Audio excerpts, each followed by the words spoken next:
Hi friends, అందరికీ ఈరోజు video వచ్చేసరికి యోగా గురించి ఇంపార్టెంట్ బిట్స్ అయితే మొత్తం డిస్కస్ చేద్దాం. ఆప్షన్స్ కాకుండా డైరెక్ట్ అయితే మనం డిస్కస్ చేద్దాం యోగా గురించి. మనము ఆలస్యం చేయకుండా డైరెక్ట్ టాపిక్లోకి వెళ్దాం. ఒకసారి ఎవరైతే ప్రిపేర్ అవుతున్నారో ఎగ్జామ్కి వాళ్ళు ఒక్కసారి వీడియో వస్తే టోటల్గా రివైజ్ అయితే అయిపోతుంది. కాబట్టి యోగా డే కూడా వస్తుంది. అలాగే నెక్స్ట్ యోగా గురించి కూడా మొన్న బిట్స్ అయితే రావడం జరిగింది. అలాగే ఈరోజు వీడియో అయితే మనం ఆలస్యం చేయకుండా ఇక స్టార్ట్ చేద్దాం.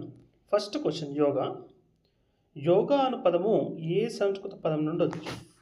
ఏ సంస్కృత పదము అని కూడా చాలాసార్లు అడిగాడు. అంటే యోగా అనే పదం ఏ భాష నుండి వచ్చిందంటే సంస్కృత పదం. అది దాని యొక్క అర్థం యోగాది అంటే యూజ్ అంటారు. యూజ్ అనేది ఒక సంస్కృత పదం. అలాగే యోగా అనగానేమి? యోగా అనగానేమి అంటే యూనియన్ అంటే సంఘం అని, యూనిక్ అని, టు జాయిన్ అని, ఈ విధంగా 4-5 టు అటాచ్ అని, టు కంబైన్ అని, యోగా అనగా అనేక అర్థాలు అయితే రావడం జరుగుతుంది. నెక్స్ట్ క్వశ్చన్, అలాగే నెక్స్ట్ యోగా ఏ శాస్త్రంలో ఒక భాగం? యోగా అనేది ఏ శాస్త్రంలో భాగం అంటే సంఖ్యాశాస్త్రంలో యోగా అనేది ఒక భాగం. నెక్స్ట్, శరీరము మనస్సు ఆత్మ పరిశీలనతో ప్రగతి సాధించుటను ఏమందురు? అంటే శరీరము మనస్సు ఆత్మ పరిశీలనతో ప్రగతిని సాధించుటను ఏమందురు అన్నారు. క్వశ్చన్, శరీరము మనస్సు పరిశీలనతో ప్రగతి సాధించుటను ఏమందురు అంటే యోగా ఆశయం. యోగా యొక్క ఆశయం ఏంటంటే శరీరం మనస్సు ఆత్మ పరిశీలనతో ప్రగతిని సాధించుటనే యోగా ఆశయం అంటారు. నెక్స్ట్, దేని ద్వారా అజీర్ణాన్ని వ్యాధులు నివారించవచ్చు ఆర్ నిరోధించవచ్చు అంటే యోగా. నెక్స్ట్, అలాగే యోగా అనగానేమి? యోగా అనగానేమి? మనస్సును శరీరంను అధ్యయనం చేయటానికి. ఈ మొన్న పీడిలో అయితే ధ్యానం అనగానేమని ఇచ్చింది. యోగా అనగానేమని కూడా నెక్స్ట్ అడిగే అవకాశం. మనస్సు శరీరంను అధ్యయనం చేయటం. అలాగే యోగా దేన్ని రిఫర్ చేస్తుంది? ఆసనాలు, ప్రాణాయామ, ఎక్సర్సైజ్లు, వీటన్నిటిని యోగా అనేది రిఫర్ చేస్తుంది. నెక్స్ట్, యోగా రిఫర్స్ జీవితమునకు మార్గంను సూచించు. యోగా ఏం రిఫర్ చేస్తుందంటే ఒక జీవితానికి ఒక సరైన మార్గాన్ని సూచిస్తుంది.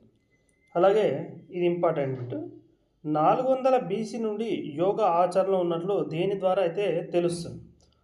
క్రీస్తుపూర్వం 400 BC నుండి యోగా ఆచరణ ఉన్నట్లు దేని నుండి తెలుస్తుంది అంటే భగవద్గీత నుండి. ఇండియాలో పూర్వము యోగా ఉన్నట్లు ఏ త్రవ్వకాల ద్వారా బయటపడను? ఇండియాలో పూర్వము యోగా ఉన్నట్లు ఏ త్రవ్వకాల ద్వారా బయటపడను అంటే హరప్ప, మొహంజోదారో త్రవ్వకాల్లో బయటపడను. యోగ సూత్రాల గ్రంథ రచయిత ఎవరు? యోగ సూత్రాల గ్రంథ రచయిత ఎవరు అంటే పతంజలి మహర్షి. అలాగే కబీర్ దాసు, తులసిదాసు, నామదేవ్ వారి కవితల్లో గేయాల్లో దేని గురించి ముఖ్యంగా వివరించారు? అంటే కబీర్ దాస్, తులసిదాస్, నామదేవ్ వారి కవితలో కూడా యోగా గురించి అయితే వివరించడం జరిగింది. ఇవి కొన్ని బిట్స్. నెక్స్ట్ వచ్చేసరికి మహాభారత గ్రంథంలో అంతర్భాగమైంది ఇది. మహాభారత గ్రంథంలో అంతర్భాగమైంది అంటే భగవద్గీత. యోగ దశలు ఎన్ని రకాలు? అవేవి అంటే యోగ దశలు ఎన్ని రకాలు అంటే 4: కర్మయోగ, భక్తి యోగ, జ్ఞానయోగ, రాజయోగ. అలాగే పతంజలి యోగ శాస్త్రానికి ఏది ఆధారం? భగవద్గీత. ప్రపంచంలో మనుషులను ఎన్ని వర్గాలుగా విభజించబడింది? 4 వర్గాలు. ఒకటి విజ్ఞానము, చురుకుతనము, ఉద్వేగము, ఆలోచన. అంటే ప్రపంచంలో మనుషులను ఎన్ని వర్గాలు అంటే విజ్ఞానం ఉన్న వాళ్ళు, చురుకుతనము, ఉద్వేగము, ఆలోచన ఉన్న వాళ్ళగా విభజించారు. కర్మయోగ అనగానేమి? నిజాయితీగా ఫలాపేక్ష లేకుండా పనులు చేయటం గురించి వివరించుట కర్మయోగ అంటే ఏది ఆశించకుండా చేయడమే కర్మయోగం. భక్తి యోగా ఎన్ని రకములు? అవి ఏవి? వ్యక్తిగతమైన భక్తి, వ్యక్తిగతం లేనిది భక్తి. భక్తి యోగ అనగానేమి?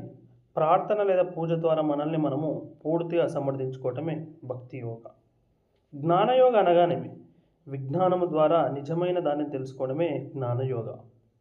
రాజయోగ అనగానేమి అంటే మన శరీరాన్ని మనసులో అదుపులో ఉంచుకోవడమే రాజయోగ. రాజయోగమునకు మరి ఒక పేరు అంటే ధ్యానయోగ. మనిషికి సేవ చేయడం ద్వారా దేవుని కనుగొనవచ్చునని ఎవరు పేర్కొన్నారు? మహాత్మా గాంధీ.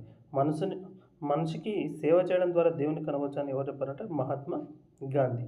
రాజయోగమునకు మరియు పేరు అంటే ధ్యాన యోగ. మన క్వశ్చన్ వచ్చింది. అష్టాంగ యోగ కూడా అని అంటారని కూడా క్వశ్చన్ అయితే రావడం జరిగింది. రాజయోగకు మరి ఒక పేరు అంటే ధ్యాన యోగ అని కూడా అంటారు. నెక్స్ట్, కుండలిని యోగ అనగానేమి? మనస్సును దైవశక్తి ద్వారా గమ్యానికి చేర్చడమే కుండలిని యోగ. ధ్యాన యోగ అనగానేమంటే మెడిటేషన్ ద్వారా మనసుని కేంద్రీకరించడం. ఇది కూడా ఇవ్వడం జరిగింది. ధ్యాన యోగ అంటే మెడిటేషన్ ద్వారా మనసును కేంద్రీకరించడం. మంత్రయోగ అనగానేమి? క్రమబద్ధంగా మంత్రోచ్చారణ చేయడం. యంత్రయోగ అనగానేమి అంటే ఆధ్యాత్మిక శక్తి అనుభవాల ద్వారా గమ్యాన్ని చేరడం. యోగా సాధనానికి ఎన్ని దశలు ఉన్నాయి? అవి అష్టాంగ దశ అంటారు, 8 దశలు. బాహ్య యోగలో ఎన్ని దశలు ఉన్నాయి? అవి ఏవి? బాహ్య యోగలో యమ, నియమ, ఆసన, ప్రాణాయామ, ప్రత్యాహార. ఈ 5టిని కలిపేమంటే బాహ్య యోగ అంటారు. అంతర్యోగ అంటే ఏంటంటే 3 దశలు ఉంటాయి. అవి ధారణ, ధ్యాన, సమాధి అంటారు. మొత్తం ఏంటంటే అష్టాంగ యోగలో 8, అందులో 5 వచ్చి బాహ్యయోగ, 3 వచ్చి అంతర్యోగ. బాహ్యయోగ యమ, నియమ, ఆసన, ప్రాణాయామ, ప్రత్యాహార. అంతర్యోగ వచ్చేసరికి ధారణ, ధ్యాన, సమాధి. యమ అనగానేమంటే ఆకర్షణకు లొంగకుండా నియమబద్ధ జీవితాన్ని గడుపుతూ దూరంగా ఉండటమే యమ అంటారు. నియమ అంటే ఏంటంటే పరమార్థికమును గురించి నిశిత పరిశీలన శక్తి ఉండుట.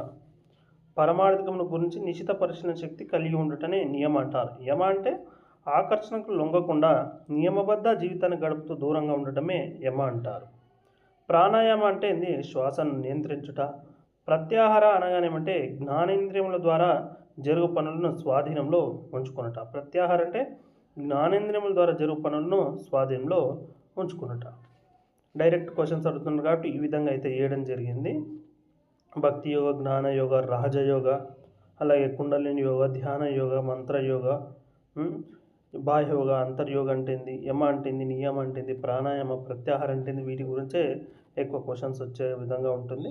అలాగే యోగ అనేది ఏ భాష పదం, యోగ అంటే ఏంది, యోగ ఏ శాస్త్రం నుండి వచ్చింది, అలాగే యోగ సూత్రాల గ్రంథ రచయిత ఎవరు, యోగ మోడర్న్ అంటే ఆధునిక పితామహుడని ఎవరిని అంటారు, ఇలాంటి యోగా కూడా క్వశ్చన్స్ వచ్చే అవకాశం ఉంటుంది.